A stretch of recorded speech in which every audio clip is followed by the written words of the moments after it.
आमची पदाधिकारी आहेत, मी ट्रेलर आहे. पिक्चर कोणाला करायची हिंमत असेल पिक्चरही आम्ही दाखवायला तयार आहोत. या निमित्त बोलत असताना निष्पन्न ज्यांची नियुक्ती पत्र देण्यात आला आहे, हा खरं म्हणत हा कार्यक्रम जिल्हाध्यक्षांनी घ्यायला होता. तर जिल्हाध्यक्षांच्या बाबतीत अनेक नाराजगी व्यक्त झाली. जिल्हाध्यक्ष कार्यक्रमाला येत नाही. गेले 5 ते 6 वेळा आम्ही जिल्हाध्यक्ष राजकांनी जमादार यांना सतत कार्यक्रमाला बोलवलं. श्रीकांत शिंदे साहेब ज्यावेळी आले त्या दिवशी ते फक्त 5 मिनिटं आल्याने गेले. ते सोडून जिल्हाध्यक्षाचं काही काम नाही. आणि म्हणून आज मी पश्चिम महाराष्ट्र निरीक्षक युवासेना माननीय राजकांत अमरनाथ जमादार यांची शिवसेनेचा हकालपट्टी करतोय. या निमित्त बोलत असताना निश्चितपणाने ज्यांच्या नियुक्ती पत्रात आज दिलं त्यांना मी एवढंच विनंती करेन की ज्यावेळी मला सुद्धा युवासेनेचं पश्चिम महाराष्ट्राचं पद दिलं, महेश शेट्टींना जेव्हा शिवसेनेचं पद दिलं तेव्हा सुधीर पाटलांना मला शिवसेनेचं पद देण्यात आलं होतं. त्यावेळी आम्हाला सुद्धा वाटलं होतं की फक्त पद आहे, याला काय महत्व आणि काय काम असेल. पण शिवसेनेच्या पदाला आज महाराष्ट्रामध्ये इतकं महत्व आहे की तुम्ही काम करत एवढं कमी आहे. शिवसेनेच्या माध्यमातून आपण जर का काम केला तर भविष्यामध्ये आपण सर्वजण अनेक जिल्ह्याचे सरपंच आहात, डेप्युटी सरपंच आहात, आपण भविष्यात पंचायत समिती सदस्य होऊ शकता, जिल्हा परिषद सदस्य होऊ शकता. आणि मी फक्त नव्हे तुमच्या भविष्यात आमदार सुद्धा होऊ शकतो अशी शिवसेनेच्या पदामध्ये ताकद आहे. ज्यांना आपण पद दिली त्यांना शुभेच्छा. सोशल मीडियाने ज्यांना पद दिली त्यांना शुभेच्छा. सोशल मीडियाच्या माध्यमातून आपल्या शिवसेनेचे एकनाथ शिंदे साहेबांचे जे काही कार्यक्रम होते ते तळागाळाच्या माणसांपर्यंत पोहोचवण्याचं काम आपण करा.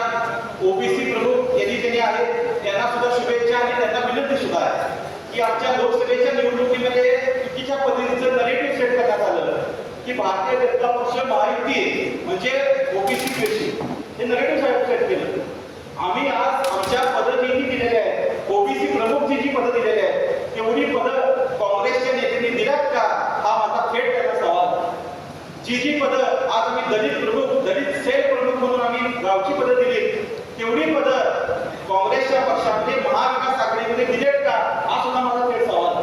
दलित समाजाला सुद्धा आपण तेवढाच न्याय दिलाय, मुस्लिम समाजाला सुद्धा तेवढाच न्याय दिलाय आणि इतर समाजाला, इतर पदाधिकाऱ्यांना सुद्धा तेवढाच न्याय आपण या निमित्त दिलेला आहे.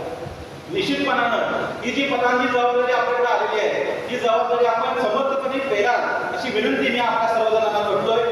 या निमित्त बोलत असताना बऱ्याच वक्त्यांनी त्यांच्या मनातलं खटखट बाहेर काढली. मला वाटतं दादा कार्यक्रमाला जरासं सीएम साहेबांचे अडकले त्यामुळे जरासं सगळ्यांनी मनातलं व्यक्त केलंच. दादाच्या समोर मनात व्यक्त करू शकला नसता, पण ठीक आहे आपण व्यक्त केला काही चुकीचं नाही. बऱ्याच जणांनी बोलले लोकसभेच्या बाबतीत काय काय झालं. लोकसभेला एवढंच मी सांगेन, लोकसभेची निवडणूक लागली आणि लोकसभेची निवडणूक लागल्याच्या नंतर ही नैसर्गिक जागा शिवसेनेची लोकसभेचीच होती आणि शिवसेनेलाच मिळावी असा आग्रह आपला होता. आपल्याला तिकीट मिळालं. तिकीट मिळत असताना 20 ते 22 दिवस आम्हाला वाट बघावी लागली. आता ही वाट कुणामुळे बघावी लागली, जो तुतारीकडे गेला त्याच्यामुळे वाट बघावी लागली. आपण तिकीट खेचून आणला. तिकीट खेचून आणल्यानंतर आपण उभारल्याच्या नंतर अनेक जणांनी एक नरेटिव्ह सेट करण्याचा प्रयत्न केला. पहिला सुरुवात महेश जाधव यांच्याकडे झालं की महेश जाधव म्हणजे फोन उचलत नाही. तुमचा 100 वेळा आम्ही फोन उचलतो, टेंडर बिल्डरच्या फोन उचलत नाही हे सांगायचं तुम्ही राहिला होता. पण असू दे, हे जरी नरेटिव्ह सेट झाला असता तरी आपण लढलो. कुणाला त्यावेळी काही बोलायला नाही, शांत बसतो. पण चुकीच्या पद्धतीचं एक वातावरण निर्माण करण्यात आलं की मंडलिकांच्या बाबतीत निगेटिव्ह वातावरण. आमचं निगेटिव्ह वातावरण, चुकीचं वातावरण कधीच नव्हतं. आम्ही निवडूनच येणार होतो, पण तुमच्या या वागण्यामुळे आम्हाला तिथं फटका बसला. लोकसभेच्या निवडणुकीत आपल्या या तालुक्यातील एक नेते माननीय संजय बाबा घाडगे ते उवाटा गटाचे नेते. आता त्यावेळी उवाटा गटाचे नेते ते बरंच आमच्या विरुद्ध निश्चितपणाने बोलत होते, असं बोलत होते, तसं बोलत होते. त्यांचे चिरंजीव अमरीश काडगे सुद्धा बरंच काही बोलले. लोकसभा निवडणूक झाल्या 10 दिवसाच्या नंतर मुश्रीफ साहेबांना म्हणजे महायुतीला संजय बाबांनी कसं काय पाठिंबा दिला. आता हे उभाटाच्या नेत्यांना कसं काय चालतं. उद्धव साहेब तुम्हाला, आदित्य साहेब तुम्हाला हे कसं काय चालतं. त्यांची हकालपट्टी तुम्ही का केला नाही. आणि मग जर असं झालं असेल तर याचा अर्थ असा आहे काय की मुश्रीफ साहेब तुम्ही आणि संजय बाबा तुम्ही हे सगळं ठरवून केला. हे असं आहे का, अर्थ असा आहे का. त्याच पद्धतीनं समृद्ध यांनी सुद्धा लोकसभेच्या निमित्त देवेंद्र फडणवीस साहेब असतील, शहा साहेब, नितीन गडकरी साहेब यांनी आमच्यासाठी येऊन कोल्हापुरात ठाण मांडून आमची सीट निवडून यावी यासाठी आटोकाट प्रयत्न केले. पण त्यांचं सुद्धा आदेश आपण न ऐकता समर्पित राहिले की त्यांच्या खाली निरोप दिला, जनगणना आणि राजकारण एकच आहे, तुम्हाला पाहिजे ते करा. खरं का नाही? हा निरोप दिला त्यांनी. त्याच पद्धतीने मुश्रीफ साहेबांच्या बाबतीत सुद्धा बोलत असताना अजितदादा असतील यांनी आमच्यासाठी इथे येऊन फक्त प्रचंड प्रमाणात प्रयत्न केले. पण मुश्रीफ साहेबांनी स्थानिकला त्यांच्या गटाला असा निरोप दिला की खाली काय करायचं ते करा, शाहू महाराजांना मतदान केला तरी चालते. हा निरोप मुश्रीफ साहेबांनी. मग माझा या दोघांनाही प्रश्न आहे. आज एक तुतारीत गेला म्हणजे सुटका नाही. त्या दोघांनाही प्रश्न आहे. एका महिन्याने तुतारीत गेला तुतारी करायची नाही. जिल्हाध्यक्ष होता आपण अनेक वर्ष भारतीय जनता पक्षाचं. आपण दोघांनी आमच्या बाबतीत, महायुतीच्या बाबतीत, लोकसभेच्या बाबतीत स्वतःच्या नेत्याचं न ऐकता स्वतःचं डोकं चालवत आपण तिथं त्यांना आदेश वेळा का दिला, हा माझा सवाल त्या सर्वजणांना.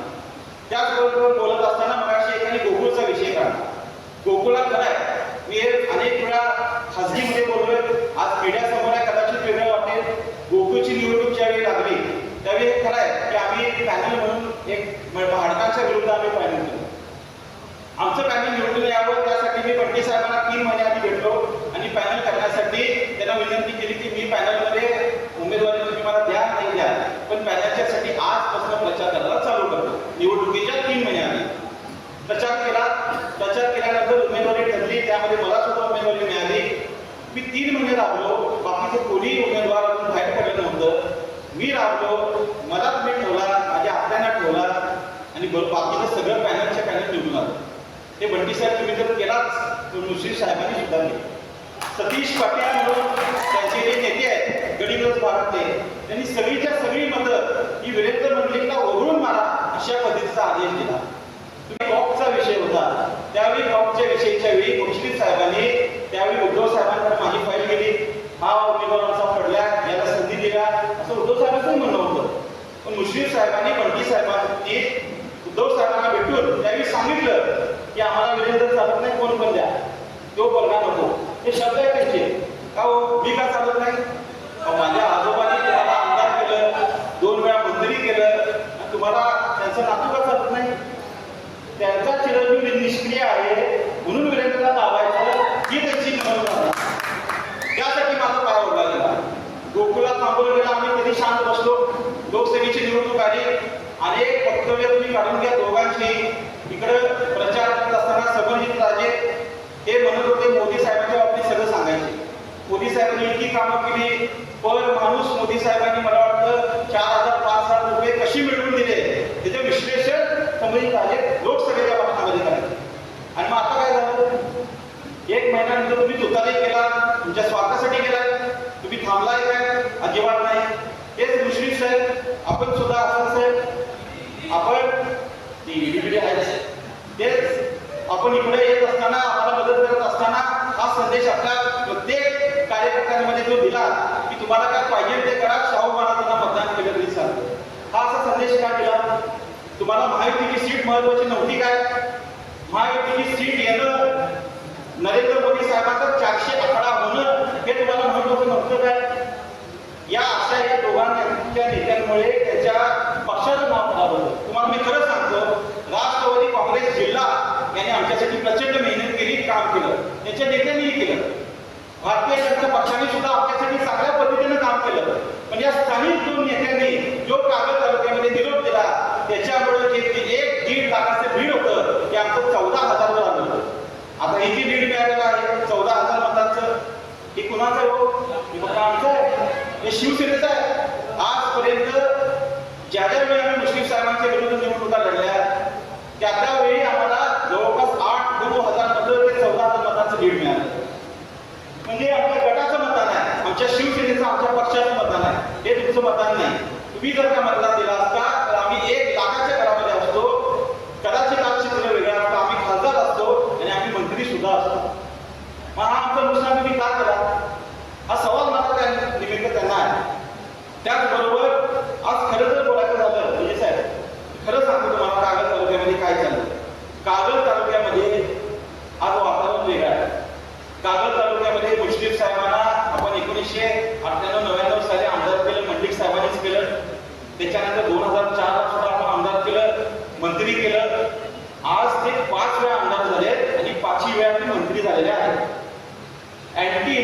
एमपीएससीचा फटका हा मुश्रीफ साहेबांना बसू शकतो.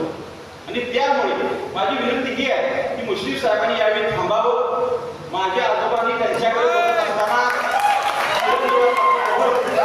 माणूस केवळ बघून त्यांना मतदान दिलं, त्यांना आमदार केलं आणि 2 वेळा मंत्री केलं. त्यावेळी पवार साहेबांचा विरोध होता. तुम्हाला सर्वांना माहिती आहे पवार साहेबांचं हे वाक्य आहे की मुस्लिम समाजाचा व्यक्ती ओपन ठिकाणी मी लढवायचा नाही. तरी सुद्धा आपण हट्ट करून फडणवीस साहेबांनी हट्ट करून 1998ला उभं केलं, 99ला उभं केलं, निवडून आले, 4ला उभं केलं, निवडून आले, मंत्री झाले. तर त्याच्यानंतर त्यांनी आमच्याकडे कधी बघितलं नाही. आज कागद तालुक्यात चित्र वेगळं आहे. कागद तालुक्यात लोक एवढंच म्हणतात कोण पण द्या, मुश्रीफ साहेब नको, कोणी द्या, मुश्रीफ साहेब नको. मग हे वातावरण जे आज कागदमध्ये झालंय याचा आम्ही महायुतीला फटका बसून घ्यायचा काय हो? आज महायुतीतनं मी जर उभारलो, मी नवीन चेहरा आहे, पण मी काय घरात पडलोय काय? 10-11 वर्ष झाली मी राजकारणामध्ये काम करतोय. प्रत्येकाच्या सुखादुखामध्ये आहे. शेकड्यांसारखं मुश्रीफ साहेब तुम्ही माझा पाय ओढला नाही तर आज मी गोकुलाई संचालक असतो आणि पहिला जिल्हा परिषदेला सदस्य म्हणून मी अध्यक्ष असतो. ते तुम्ही केला म्हणून मी आज इथे बसतोय. माझ्या आजोबांनी बघत असताना तुमच्याकडे मानस पुत्रासारखं बघितलं, तर तुम्ही माझ्याकडे बघत असताना पुतण्यासारखं बघू शकत नाही का? तुम्ही थांबणार आहात की नाही मुश्रीफ साहेब? तुम्ही थांबणार आहात की नाही?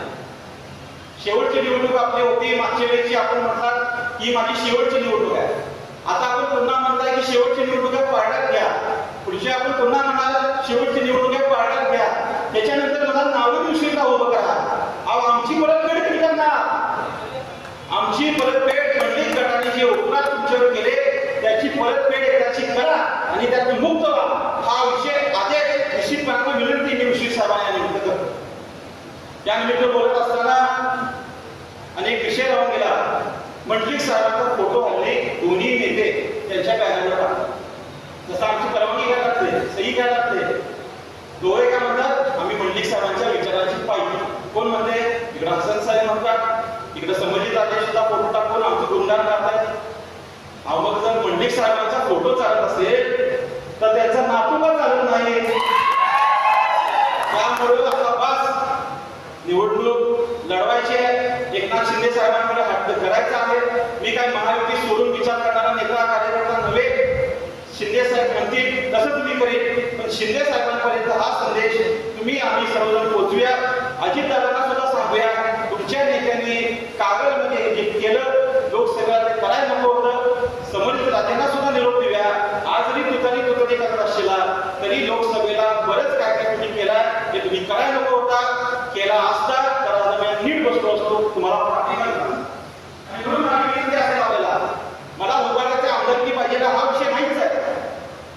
त्यांनी मला त्रास दिला, मी त्यांना त्रास केला उभारणार एवढंच तुम्हाला निवेदन सांगतो. 100% भगवा फडफडल्याशिवाय आम्ही राहत नाही. हा भगवा फडफडण्यासाठी शिवसेनेची नैसर्गिक जागा आहे. शिवसेनेमध्ये मागच्या वेळी संजय बाबा गाडगे यांना आपण उभं केलं होतं शिवसेनेच्या धनुष्यबाण या चिन्हावर. त्यामुळे आज सुद्धा जी कागदची जी सीट आहे ती धनुष्यबाणाची आहे.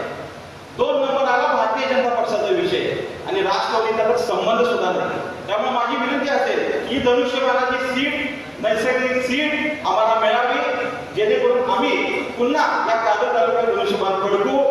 जर का उद्या दगा प्रकार झाला विजय साहेब मुश्रीफ साहेबांना तर ते सगळं आपल्याकडे करतात. मला माहिती आहे ती सवय आलो तर माझ्यामुळं गेलो तर त्याच्यामुळं ते सवय हे बोलून मुश्रीफ साहेबांनी बंद केलं आहे. आम्हाला विश्वासात घ्या काय हरकत नाही. मुश्रीफ साहेबांना विनंती मी जाता एवढीच करेन. मुश्रीफ साहेब मी तुमच्यामुळे होते, मी हसन साहेब म्हणाले ही धनुष्यबाणाची सीट नैसर्गिक सीट आम्हाला मिळावी जेणेकरून आम्ही पुन्हा या कागद तालुक्यात धनुष्यबाण फडकू. जर का उद्या दगा प्रकार झाला विजय साहेब मुश्रीफ साहेबांना तर ते सगळं आपल्याकडे करतात. मला माहिती आहे ती सवय आलो तर माझ्यामुळं गेलो तर त्याच्यामुळं ते सवय हे बोलून मुश्रीफ साहेबांनी बंद केलं आहे. आम्हाला विश्वासात घ्या काय हरकत नाही. मुश्रीफ साहेबांना विनंती मी जाता एवढीच करेन. मुश्रीफ साहेब मी तुमच्यामुळे होते, मी हसन साहेब म्हणाले मी लहान असल्यापासून त्यांना बघतोय. एक आपुलकीचं नातं माझं त्याच्यावर होतं. पण जेव्हा मी राजकारणामध्ये आलो तेव्हा मला वाटलं की मुश्रीफ साहेब मला आज ना उद्या कदाचित पाठिंबा देतील, कदाचित त्यांच्या पुतण्यासारखं समोर होईल आणि बाबा पाठिंबा देतील. पण त्यांनी खेकड्यासारखं काम केलं. कायम माझा पाय ओढला. 29 वयाच्या पोरग्याला तुम्ही घाबरताय मुश्रीफ साहेब, तुम्ही घाबरता म्हणून तुम्ही कार्य केलं. आणि म्हणून माझी विनंती असेल यशवंत साहेब, आता यावेळी तुम्ही थांबा, नवीन चेहऱ्याला संधी द्या, मंडलिक साहेबांच्या नातवाला संधी देऊन उपकाराची परतफेड करा ही विनंती आपल्या सर्वांना करतो. या कार्यक्रमाला आल्याबद्दल आपल्या सर्वांचे मी मनापासून आभार मानतो. ज्या गोष्टी आपल्याला अपेक्षित होत्या त्या सर्व गोष्टी आपल्याकडे झालेल्या आहेत. आता इथलं घराकडे गेलं की दोघांची कार्यकर्ते आपल्याला भेटायला येत आहेत की आम्हाला पाठिंबा द्या किंवा आम्हाला पाठिंबा द्या. त्यांना काय सांगायचं